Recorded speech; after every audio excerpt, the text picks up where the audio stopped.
अपने कार्य को सिद्ध करने के लिए मेरे पास में जहर को लेकर के आए हैं। तदवीच विष्णुम ताशाम कृपया विषपीड़ितम सर्वभूत सुहृद देवैदमासतीम प्रिया। आपकी क्या राय है? क्या मैं देवताओं की कल्याण के लिए, इनकी रक्षा के लिए इस विष का पान कर जाऊं? देखिए, कोई भी पत्नी सब कुछ कर सकती है, लेकिन कोई पत्नी ये नहीं चाहती कि उसका पति उसका परित्याग कर दे अथवा उसको छोड़ दे। क्यों? क्योंकि पत्नी कोई भी हो, वह यह नहीं चाहती कि उसका पति उसे छोड़ करके चला जाए। पति ही जप है, पति ही तप है, पति जीवन आधार, पति बिन सोना है संसार, पति बिन।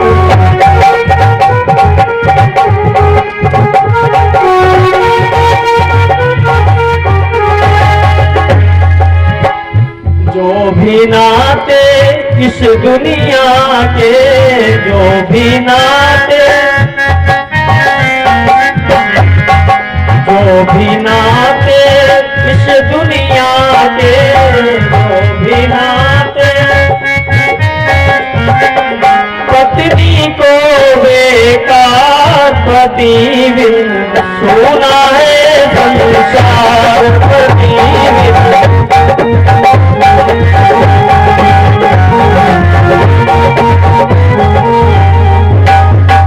पति ही पति राखे इस तन की, पति ही पति राखे इस तन की,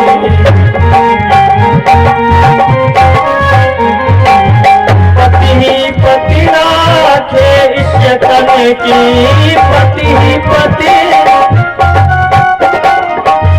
बिन विपति हजार, पति बिन सोना है संसार, पति बिन।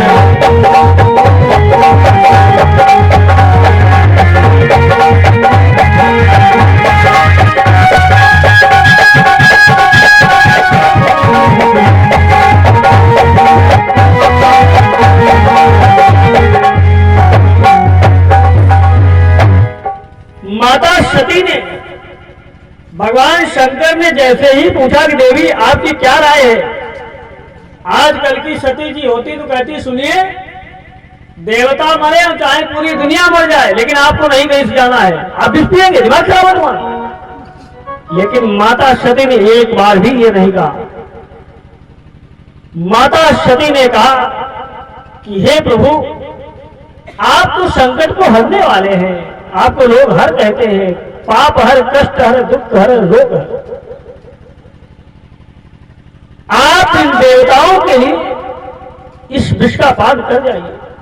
पहली बात तो आप महामृत्युंजय हैं, आपको कुछ होगा ही नहीं, और अगर हो भी गया तो मैं अपने को सौभाग्यशाली समझूंगी कि मेरे पति ने देवताओं की रक्षा के लिए अपने प्राणों का बलिदान कर दिया। ये माता सती की धारणा है। आशाम प्राण परिक्षूणाम विधेयम भयम ही में कोई भी पत्नी नहीं चाहती है, लेकिन माता सती ने भगवान शिव से कहा, प्राण ही स्वही प्राणिनः पान्ति साधवाषण भंगुरहि बद्ध वैरेषु भूतेषु मोहितेषु आत्ममायः। इस संसार का कोई भी प्राणी, कोई भी पत्नी ऐसा नहीं चाहती, लेकिन आप इस विष का पान कर जाइए। मैं आपके लिए इस कष्ट को भी सहने के लिए तैयार हूं। देखिए, ये माता सती की वार्ता है। माता सती के जीवन से ये मुझे शिक्षा लेनी चाहिए कि किसी के कार्य के लिए, अगर धर्म की रक्षा के लिए प्राणों का भी बलिदान देना पड़े तो वो निस्वार्थ भाव से कर देना चाहिए। वैसा नहीं था कि माता सती भगवान शंकर को प्रेम नहीं करती थी इसलिए कह दिया कि आप पी लीजिए। माता सती भगवान शंकर से बहुत बड़ा प्रेम करती। देखिए दुनिया में बहुत सी सती हुई, अनुसुईया सती, सुलोचना सती, नर्मदा सती, लेकिन माता सती से बढ़कर के दूसरी कोई सती न आज तक हुई है और न भविष्य में होगी। क्यों? दुनिया की कोई भी पत्नी पति को तब तक ही मानती है जब तक उससे रिश्ता रहता है। अब किसी का तलाक हो जाए, डिवोर्स हो जाए, फिर क्या वो मानेगी?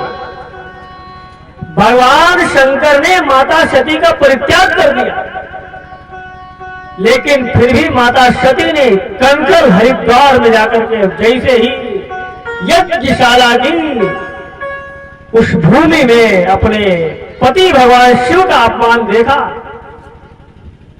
भगवान शिव का भाग नहीं देखा, देखा कि देवता लोग उनको भोजन दिया जा रहा है और उनके पति भगवान शिव को कोई भाग नहीं दिया गया है, तो माता सती ने तुरंत ही दक्ष प्रजापति से वाक युद्ध प्रारंभ हो गया। माता सती ने दक्ष प्रजापति से कहा कि मुझे आज इस अपने कलेवर के ऊपर, इस शरीर के ऊपर बहुत बड़ी घृणा उत्पन्न हो रही है। क्यों? क्योंकि इस शरीर की रचना, इस कलेवर की रचना तुम्हारे द्वारा हुई है और मैं जो मेरे पति का अपमान करेगा वो मेरे पिता ही, मेरा भले ही पिता क्यों न हो, लेकिन मैं अपनी आंखों के सामने अपने पति का अपमान नहीं देख सकती हूं। इसलिए मैं अभी योगाग्नि के द्वारा अपने प्राणों का परित्याग करूं। और माता सती ने किया। तो माता सती से बढ़कर के कोई सती हो ही नहीं सकती। इतना भगवान शंकर से प्रेम करती थी। भगवान शंकर के परित्याग करने के बाद में भी माता सती ने भगवान को के लिए अपने प्राणों का बलिदान दे दिया। ये माता सती का प्रेम है। जो दिल से जोग साधे, जो दिल से जोग साधे तो जोगन वही है, और पिया जिनको चाहे सुहागिन वही है, पिया जिनको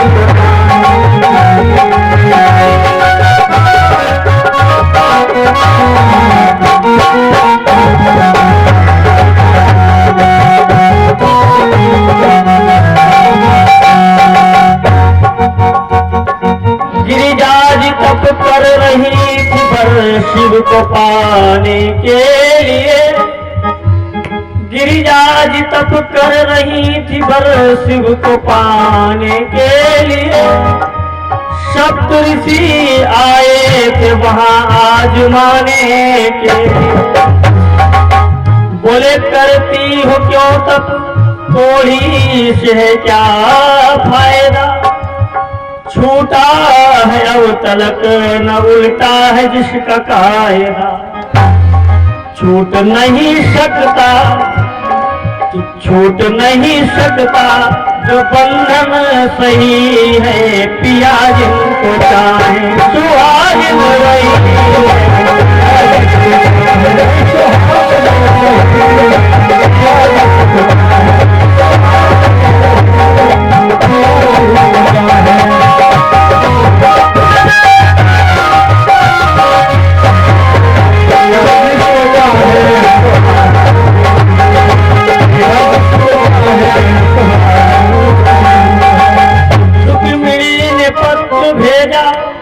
पति को अपनाते हुए, रुक्मिणी ने पत्र भेजा पति को अपनाते हुए, फौज पलटन के सहित थे शिशुपाल भी आए,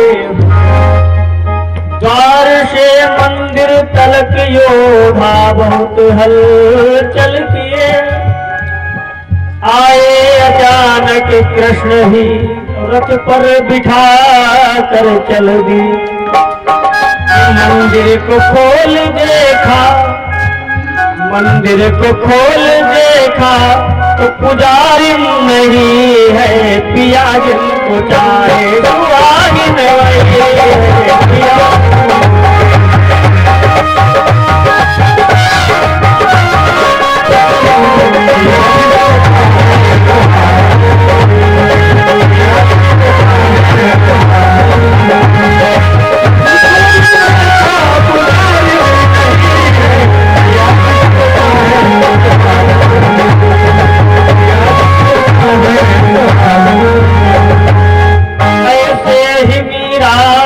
बचपन में जोगन बन गई थी, ऐसे ही बचपन में मीरा भी योगन बन गई थी। मायके से ससुराल तक सर पे मुसीबत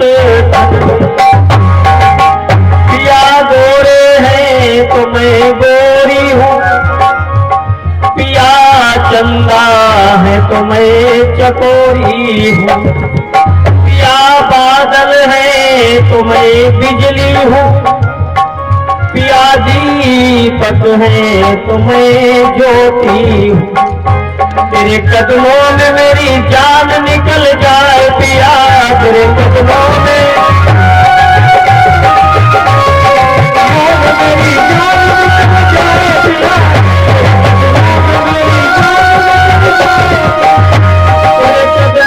मेरी जान निकल जाए पिया। दिन पिया रात पिया, सुबह पिया शाम पिया, दिन पिया रात पिया।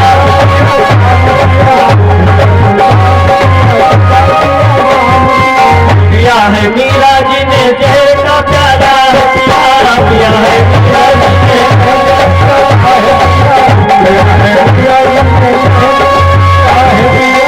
आंखों को खोल देखा, आंखों को खोल देखा तो श्याम सुंदर वही है पिया जिनको चाहे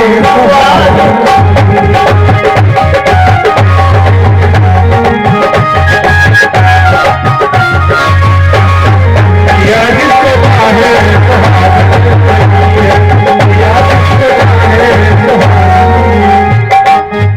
इतना ज्यादा प्रेम करने वाली माता सती ने देवताओं के लिए, धर्म की रक्षा के लिए भगवान शिव से कहा जाओ आप विष का पान कर लीजिए। भगवान शिव ने कहा देवी मुझे पूर्ण विश्वास था कि तुम अवश्य ऐसा ही उत्तर दोगी, मुझे ये पूर्ण अपेक्षा थी तुमसे, लेकिन मैं तो तुम्हारा केवल टेस्ट ले रहा था कि आखिर तुम क्या कहती हो। माता सती से पूछने के बाद भगवान शंकर ने उस जहर को, कलश के विष को लिया और कलश को लेकर के एक ही घूंट में पूरा विष पान कर, एक ही घूंट में कंठ तक, एक ही घूंट में कंठ तक गया खाली, वह विष का जाम हुआ, पड़ गया गला नीला प्रभु का, तब नीलकंठ शिव नाम हुआ।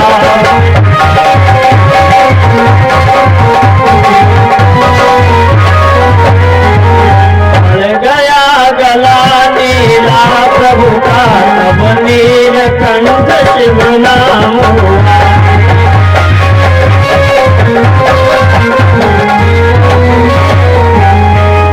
भगवान शिव ने उस कालकूट नामक विष का पान किया और ततः करतलीकृत्य व्यापी हलाहलम विषम अवच्यन महादेव कृपया भूत भावना। उसको पी करके एक ही घूंट में और अपने कंठ में ही रोक लिया। क्यों? अगर नीचे उतारते तो हृदय में भगवान शिव के, भगवान राम का निवास रहता है। भगवान शंकर ने सोचा कि अगर मैंने नीचे इसको उतारा तो यह अपना जो है जहर का प्रभाव जब दिखाएगा तो मेरे प्रभु को, मेरे हृदय में जो बैठे उनको कष्ट होगा, इसलिए उसको कंठ में ही रोक लिया।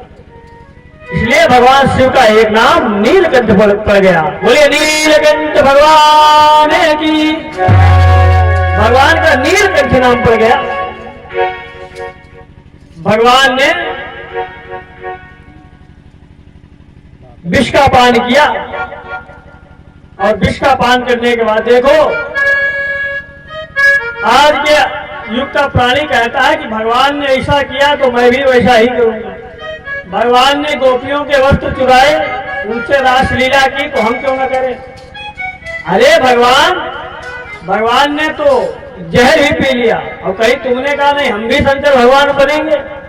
तो एक शरपास की गोली में गोविंदाय नमो नमः। क्यों? भगवान जो करते हैं वो हमें नहीं करना है। भगवान ने जो हमको सिखाया है, बताया है, उस पर मुझे ध्यान देना है। तेजी शाम दोषाय न बनने सर्वभुजो यथा। तेजवान व्यक्ति को कोई दोष नहीं लगता है। अभी आप मिट्टी उठा करके, बालू उठा करके सूर्य की तरफ फेंकिए, क्या जाएगी? नहीं जाएगी। तेजी शाम दोषाय बनने सर्वभुजो यथा। तेजवान व्यक्ति को कोई दोष नहीं लगता है। भगवान है, वो कुछ भी कर सकते हैं, लेकिन हम वैसा नहीं कर सकते। उसके बाद एक उच्चैश्रवा नाम का घोड़ा निकला। उसके बाद में एक चंद्रमा निकला। चंद्रमा को भगवान शंकर ने अपने कंठ में विष को रोका और चंद्रमा को मस्तक पर धारण किया।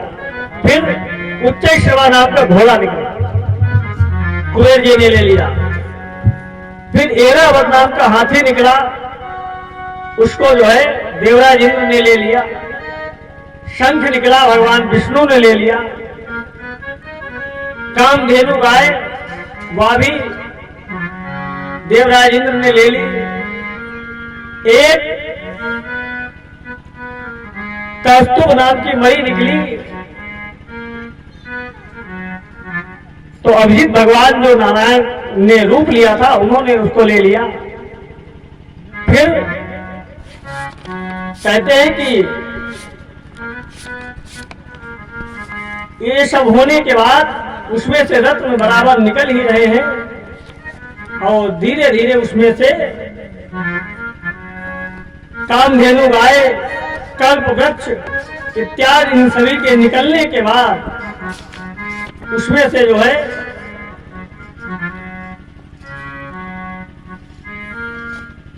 उच्चैश्रवा घोड़ा, जो भी रत्न निकला सब देवता ले रहे हैं, दैत्यों को भी कुछ नहीं मिला। रंभा नाम की अप्सरा निकली, उसको भी देवताओं ने, देवराज इंद्र ने ही रोक लिया। दैत्यों ने आपस में विचार किया, भाई अभी तक जो भी निकल रहा है वह सब देवता ही पाते चले जा रहे हैं, हम लोगों को तो कुछ मिल ही नहीं रहा, खामखा में मरे जा रहे हैं रस्सी खींचते हुए। अरे घोड़ा निकला, हाथी निकला, प्रजात वृक्ष निकला, कामधेनु गाय, अप्सरा, चंद्रमा, शंख, ये सब देवता लिए जा रहे हैं, हमको क्या मिल रहा है? दैत्यों ने कहा अब की बार में जो निकलेगा वो हम भी लेंगे। तो भैया अब की बार में मालूम क्या निकला? ततश्चाविर्भूत साक्षात् श्री रमा भगवत परा रंजयन्ति दिशा कांत्या विद्युषोदामनी यथा। समुद्र की पुत्री के रूप में साक्षात भगवती लक्ष्मी प्रकट हो गई। बोलिए लक्ष्मी मैया की। लक्ष्मी जी प्रकट हो गई और जैसे ही लक्ष्मी जी भैया प्रकट हुई, समुद्र मंथन से लक्ष्मी जी जब प्रकट हुई, देवता, दैत्य, यक्ष, गंधर्व, मनुष्य, पुरुष जो भी वहां थे, ऋषि, सब के सब जो है वो लक्ष्मी के पीछे भागने लगे। हमने कल ही आपको बताया था कि दुनिया के प्राणी लक्ष्मी के पीछे जरूर भागता है। सबके सब लक्ष्मी के पीछे भागने लगे। अब लक्ष्मी के पीछे सबके सब भाग रहे हैं और इधर सबके सब लक्ष्मी के पीछे दौड़ रहे हैं। सब चाहते हैं कि लक्ष्मी जी हमको प्राप्त हो जाए। तो निर्णय यह हुआ कि लक्ष्मी जी को जयमाला पकड़ाई गई। कहा जिसका ये वर्ण कर लेंगी ये उन्हीं के पास चली जाएगी। तो एक ही लाइन में सब देवता दैत्य यक्ष गंधर्व जो भी थे ऋषि मुनि सब बैठे हैं, सब बैठे हुए हैं, सब लक्ष्मी को पाना चाहते हैं। भगवान शंकर भी एक लाइन में बैठे हुए हैं। माता सती ने शंकर भगवान को कहा तुम क्यों बैठे हुए हो, तुम्हारा तो विवाह हो चुका। अरे भगवान शंकर ने कहा विवाह हो चुका तो क्या हुआ, हम भी तो देखें हमारी क्वालिटी कितनी है। लक्ष्मी जी लाइन में, एक लाइन में सब बैठे हुए हैं, हाथ में जयमाला को पकड़ करके लक्ष्मी जी चली। समुद्र पीत कौशेवासी, समुद्र पीत कौशेवासी समुपाहरत वरुण स्त्रजम वैजयंती मधुना मत खट परपदाम। समुद्र ने सुंदर दिव्य वस्त्र अपनी पुत्री लक्ष्मी जी को प्रदान किए हैं। वरुण ने सुंदर आभूषण प्रदान किए और एक माला लक्ष्मी जी को पहनाई और एक माला उनके हाथ में दे दी गई, जिससे वो अपने पति का वरण स्वयं कर सके। लक्ष्मी जी चल पड़ी। विलोकयन्ति निर्वद्यमात्मनः पदम ध्रुवम चार्यविचारी सद्गुणम् गंधर्व यच्छासुर सिद्ध चारण पेयादिशु नान्वन्निद। जो भी बैठे हुए हैं, गंधर्व यक्ष देवता दैत्य सभी बैठे हुए हैं। लक्ष्मी जी जा रही हैं तो सबसे पहले दुर्वासा ऋषि पड़ गए। दुर्वासा ऋषि जी बैठे हुए हैं। दुर्वासा ऋषि ने कहा देवी आप पति के रूप में मुझको वर्ण कर लीजिए। लक्ष्मी जी ने कहा क्यों, तुम्हारे अंदर कौन सी ऐसी खूबी है। दुर्वासा ऋषि ने कहा मेरे अंदर ये खूबी है कि मैंने जितनी तपस्या की है किसी ने भी मेरे बराबर तपस्या अभी तक की ही नहीं। तो हमसे विवाह करने के बाद तुम सबसे बड़ी तपस्विनी कहलाओगी। लक्ष्मी जी ने दुर्वासा ऋषि की तरफ देखा, कहा मुनिवर न्यूनम तपो यश्चना मन्यु निर्जयो। निश्चित आप बड़े तपस्वी हैं, लेकिन आप जितने बड़े तपस्वी हैं उतने बड़े ही क्रोधी हैं।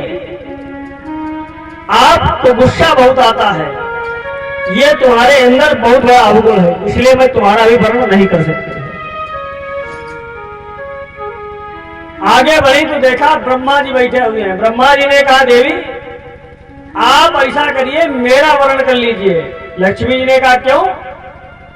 ब्रह्मा जी ने कहा कि मेरा वर्णन कर लीजिए, मेरे अंदर ये गुण है कि मुझसे ज्यादा विद्वान पूरे ब्रह्मांड में कहीं भी आपको नहीं मिलेगा।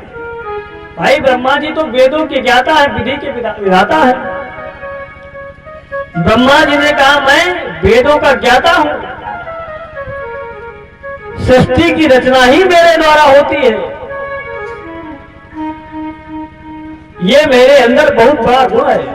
लक्ष्मी जी ने कहा ब्रह्मा जी मानती हूं आप बहुत बड़े ज्ञानी है, प्रकांड विद्वान है, लेकिन ज्ञानम क्वचित तच्चिना संगवर्जितम। तुम्हारे अंदर ज्ञान तो है, बहुत बड़े ज्ञानी हो, लेकिन कैसे। क्वचित तत्ना मुक्ति कारणम, तुम्हारा ज्ञान मुक्ति के लिए नहीं है, केवल सांसारिक काम करने के लिए, सृष्टि की का उत्पादन करने के लिए तुम्हारा ज्ञान है, मुक्ति के लिए नहीं है। इसलिए मैं तुम्हारा भी वर्णन नहीं करूंगी। जितने भी देवता बैठे हुए थे सबको लक्ष्मी जी ने कोई न कोई कमी निकाल करके, देखिए इस संसार में, इस ब्रह्मांड में कोई भी ऐसा प्राणी नहीं है जिसके अंदर कोई न कोई अवगुण ना हो। हर व्यक्ति के अंदर कोई न कोई अवगुण अवश्य ही होता है, और जिसके अंदर कोई अवगुण नहीं है वो सिर्फ जो है वो परमात्मा ब्रह्म है। भगवान एक ऐसे हैं जिनके अंदर कोई अवगुण नहीं दिखाई पड़ता। बाकी दुनिया का हर प्राणी, हर व्यक्ति किसी न किसी अवगुण से ग्रसित ही है।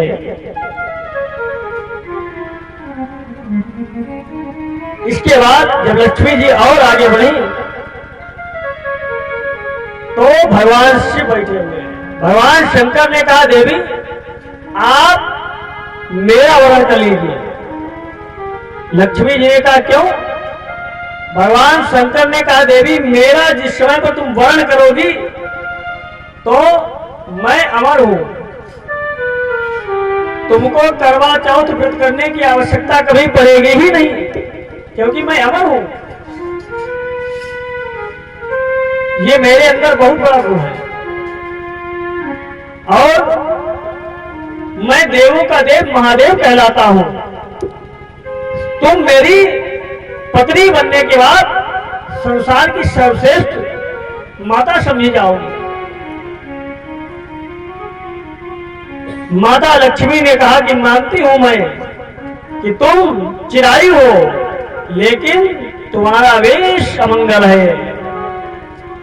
तुम शमशान में निवास करने वाले हो, अमंगल वेश धारण करने वाले हो, हड्डियों की माला पहनने वाले हो, चिताभस्म का लेपन करने वाले हो, इसलिए मैं तुम्हारा भी वर्ण नहीं कर सकती। आगे चल करके जब माता लक्ष्मी बनी भगवान विष्णु को देखा, उनको ही अपने पति के रूप में वर्ण किया। बोले लक्ष्मी नारायण भगवान की। माता सती ने लक्ष्मी जी का वर्ण किया, माता लक्ष्मी ने भगवान विष्णु का वर्ण किया और उसके बाद फिर समुद्र मंथन प्रारंभ हुआ तो एक वारुणी नाम की कन्या निकली, मदिरा लेकर के वह दैत्यों ने ली। इस प्रकार से मंथन होता रहा और फिर उसके बाद पीतवासा महोर्ष्कः सुमृष्टमणि कुंडला। उसके बाद जब मंथन प्रारंभ हुआ तो धन्वंतरी नाम के वैद्य निकले, अमृत का कलश लेकर के प्रकट हुए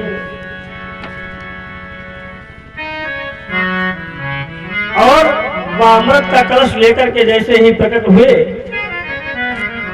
साक्षात भगवान विष्णु का ही अंशावतार है। ये भगवान का तीसरा अवतार इसमें हुआ धन्वंतरी के रूप में।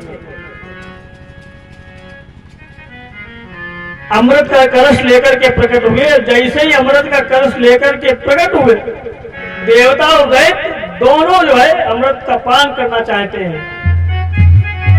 दैत्य बड़े बलवान हैं, धन्वंतरी के हाथों से दौड़ करके उस अमृत के कलश को छीन लिया और छीन करके भागने लगे पीने के लिए। अब एक दूसरे के हाथ में कलश जा रहा है, देवतागण बेचारे बड़े परेशान हैं। देवताओं ने भगवान से बहुत अनुनय विनय किया कि हे प्रभु अगर ऐसे ही चलता रहा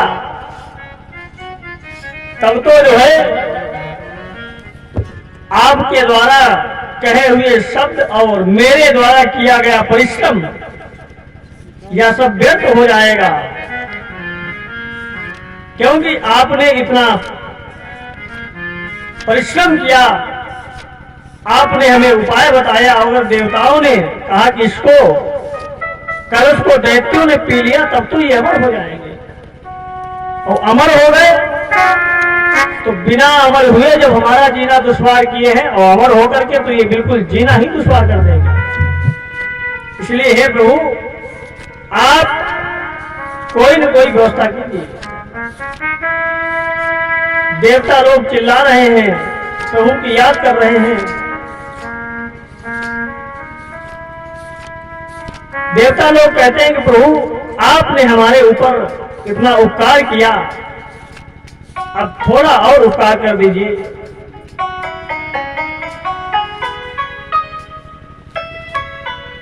दैत्य लोग कलश को क्योंकि मदिरा का पान किए हुए हैं एक दूसरे से छीन रहे हैं। अहम पित्वा अमरम भविष्यति। अरे दैत्य लोग एक दूसरे के हाथ से कलश को छीनते हुए कहते नहीं, अहम पित्वा अमरम भविष्यति, मैं पी करके अमर हो जाऊंगा। न खुद पी रहे हैं और न पीने दे रहे हैं। क्यों? क्योंकि उनमें एक सम्मति नहीं है, सुमति ही नहीं है। जहां पर सुमति नहीं होती है वहां पर कोई कार्य बनने वाला नहीं है। एक बार माता सती ने भगवान से कहा कि देवता और दैत्य इनमें क्या अंतर है जो आप लोग देवताओं की रक्षा कभी नहीं करते हैं। भगवान ने कहा देवी, देवता और दैत्यों में केवल एक ही अंतर है कि दैत्यों में सुमति नहीं है, एक राय मिलकर के नहीं चलते हैं, हमेशा अपनी ही बड़ाई सोचा करते हैं, अपने को ही सबसे ज्यादा बलवान समझते हैं, ये उनमें कमी है। भगवान से माता सती ने कहा मैं ये बात नहीं मान सकती। भगवान ने कहा नहीं मानती हो तो प्रैक्टिकल कर लो। माता सती ने निमंत्रण किया, भोजन किया और दैत्यों को बुलाया।